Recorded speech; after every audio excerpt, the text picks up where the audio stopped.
अस्सलामुअलैकुम, वेलकम है आप सभी का इस नई वीडियो में। तो फाइनली यहाँ पे इंडिया पोस्ट की तरफ से जीडीएस की ऑफिशियल नोटिफिकेशन यहाँ पे डिस्क्रिप्टिव नोटिफिकेशन यहाँ पे आज रिलीज़ कर दी गई है और आज से इसका रजिस्ट्रेशन का प्रोसेस भी स्टार्ट हो चुका है। इसमें आपकी 10th के बेस पे 28,700 कुछ पोस्टर्स की एडवर्टीजमेंट पूरे ऑल ओवर इंडिया में की गई है। इसमें जितने भी 10th पास हैं वो इसमें एलिजिबल हैं। याद रखना, इसमें आपका मेरिट के बेस पे सिलेक्शन हो जाएगा। इसमें आपका कोई भी एग्जाम, कोई भी वाइवा, कुछ भी रिटन एग्जाम देने की जरूरत बिल्कुल भी नहीं पड़ेगी। अब अगर आपका 10th में अच्छा खासा स्कोर है, 10th में अगर आपके अच्छे मार्क्स हैं या आपकी फैमिली में या किसी भी रिलेटिव के अच्छे मार्क्स हैं 10th में, तो उस तक इस वीडियो को ज़रूर पहुंचाना, क्योंकि ये एक अच्छी अपॉर्चुनिटी है।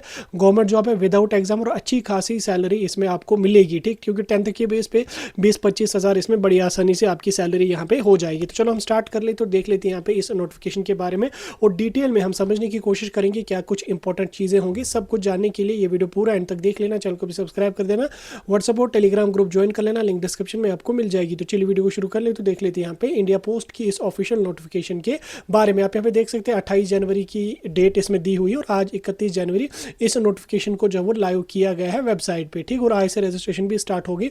यहाँ पे आप देख सकते हैं ग्रामीण डाक सेवक, यानी कि जिनको जीडीएस के नाम से हम जानते हैं, online engagement schedule 1 for January 2026। नीचे अगर आप यहाँ पे आके देख लोगे, online applications are invited from the eligible candidates to fill vacant posts of GDS and BPM and ABPM। ठीक है, यानी कि BPM बोले तो ब्रांच पोस्ट मास्टर, ABPM बोले तो असिस्टेंट ब्रांच पोस्ट मास्टर। तो इनका यहाँ पे आ चुका है। अब पहले हम यहाँ पे डेट्स पे चलेंगे। तो रजिस्ट्रेशन का जो शेड्यूल है वो आपका इस तरीके से रहने वाला है। आपका जो ऑनलाइन रजिस्ट्रेशन का प्रोसेस रहेगा वो 31 जनवरी यानी कि आज से स्टार्ट हो चुका है और 14 फेब आपका यहाँ पे लास्ट डेट रहेगा। यानी कि कुल मिला के अराउंड 15 डेज का आपको टाइम दिया गया। मे बी इस डेट को एक्सटेंड भी किया जाएगा। फिलहाल के लिए आपका जो है एप्लीकेशन और फ़ी की जो लास्ट डेट रहेगी वो आप यहाँ पे 2 फरवरी से फ़ी अपनी सबमिट करेंगे और उसके बाद 16 फरवरी आपकी लास्ट डेट यहाँ पे रहेगी। यानी कि कुल मिला के 16 फेब आपका क्लोज हो जाएगा। हालांकि डेट को एक्सटेंड भी यहाँ पे किया जाएगा। करेक्शन विंडो की अगर हम बात करें, किसी भी बच्चे को अगर फॉर्म में कोई मेजर माइनर करेक्शन करनी होगी तो 18 फेब से लेके 19 फेब, यानी कि 18 और 19 2 दिन तक करेक्शन विंडो आप लोगों का ओपन यहाँ पे रहेगा। ठीक, तो जब आ जाएगा आपको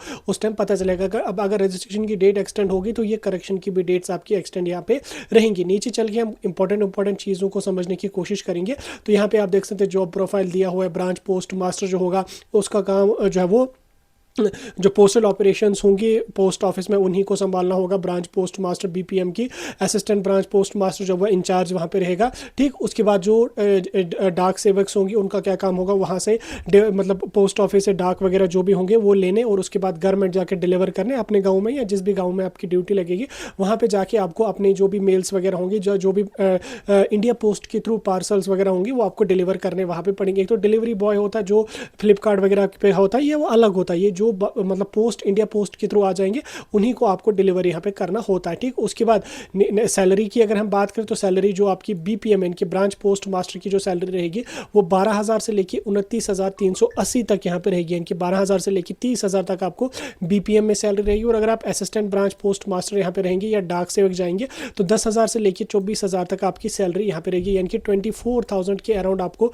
बीपीएम और यहाँ पे एबीपीएम और डाक सेवक जिसको जीडीएस के नाम से जानते हैं तो उनकी आपकी 24,000 के अराउंड यहाँ पे सैलरी रहेगी। ठीक, एज लिमिट की अगर मैं बात करूँ तो मिनिमम आपकी एज 18 साल होनी चाहिए और मैक्सिमम आपकी एज 40 साल तक की होनी चाहिए। इसके अलावा अगर आप किसी रिजर्वेड कैटेगरी से बिलोंग करते हो तो आपका बाज़ाब्ता यहाँ पे आप पर एज रिलैक्सेशन भी दिया जाएगा। एजुकेशन क्वालिफिकेशन की अगर मैं बात करूँ तो एजुकेशन क्वालिफिकेशन में कैंडिडेट का मिनिमम 10th यहाँ पे पास होना चाहिए किसी भी रिकॉग्नाइज्ड स्कूल से, किसी भी बोर्ड से, तो वो इसमें यहाँ पे एलिजिबल रहेगा। 10th आपका मिनिमम पास इसमें होना चाहिए। उसके बाद अदर कोई डिप्लोमा वगैरह कुछ भी आपका मांगा नहीं जाता, जस्ट आपका जो वो 10th आपका पास होना चाहिए। सिलेक्शन की क्राइटेरिया की अगर मैं बात करूँ, लेकिन उससे पहले हम अप्लाई के प्रोसीजर को समझेंगे। अप्लाई करने के लिए आपको इंडिया पोस्ट की एक नई वेबसाइट यहाँ पे लॉन्च हुई है, indiapost.gov.in/GDS ऑनलाइन एंगेजमेंट। ये वाली जो वेबसाइट है आपने इस वाली वेबसाइट पर जाके फॉर्म अपना भरना पड़ेगा और फॉर्म भरने के लिए सिर्फ 100 रुपीज़ आपको फ़ी होगी। और जो बच्चे कैटेगरी से हैं, SC ST हैं, फीमेल हैं, उनको कुछ भी पैसा नहीं भरना, उनका फॉर्म बिल्कुल फ्री ऑफ कॉस्ट यहाँ पे जाएगा। ठीक, सिलेक्शन का क्राइटेरिया जो आपका रहेगा वो आपका रहेगा on the basis of 10th marks. ठीक, 10th के मार्क्स के बेस पे आपका मेरिट यहाँ पे बनेगा, तो उस हिसाब से आपका यहाँ पे इसमें सिलेक्शन लिस्ट हो जाएगा। अब याद रखना 10th के मार्क्स के बेस पे अगर हो रहा है तो इसमें कट ऑफ बहुत हाई चला जाता है। ठीक, अराउंड 9900 के आसपास आपका कट ऑफ यहाँ पे चला जाता है, क्योंकि एग्जाम तो कोई इसमें है नहीं। बच्चों को कोविड के टाइम बहुत अच्छे मार्क्स मिले हैं, रिसेंटली इस साल भी बहुत अच्छे बच्चों के मार्क्स मिले, तो इसमें कट ऑफ बहुत हाई आपका चला जाता। अब अगर एग्जाम होता तो इतना हाई कट ऑफ जाता नहीं। ठीक, अब मैंने स्टार्टिंग में आपको बोला जिसके अच्छे मार्क्स हैं तो ज़रूर ट्राई कर लेना इसमें। उसके बाद बाकी जो चीज़ें होंगी वो तो मुझे नहीं लगता और कोई इंपॉर्टेंट है जो आपको जानना है। बाकी जो जो इसमें अब इंटरेस्टेड है वो अपना फॉर्म ज़रूर फिल कर लेना। फॉर्म भरने के लिए इंडिया पोस्ट की वेबसाइट पर जाके आपको फॉर्म भरना पड़ेगा। ठीक, याद रखना 100 रुपीज़ फी होगी, और जो SC ST फीमेल्स वगैरह हैं उनको कुछ भी फ़ी देने की ज़रूरत बिल्कुल भी यहाँ पे नहीं पड़ेगी। ठीक, ओवरऑल आपका मेरिट जो है वो 10th के मार्क्स के बेस पे यहाँ पे बनेगा। बाकी ऐसे रिक्रूटमेंट्स के अपडेट्स के लिए हमारे साथ जुड़ रहे हैं। अगर आपका 99 या 100 के अराउंड 10th में स्कोर है तो अप्लाई कर लेना, चांसेस है आपके।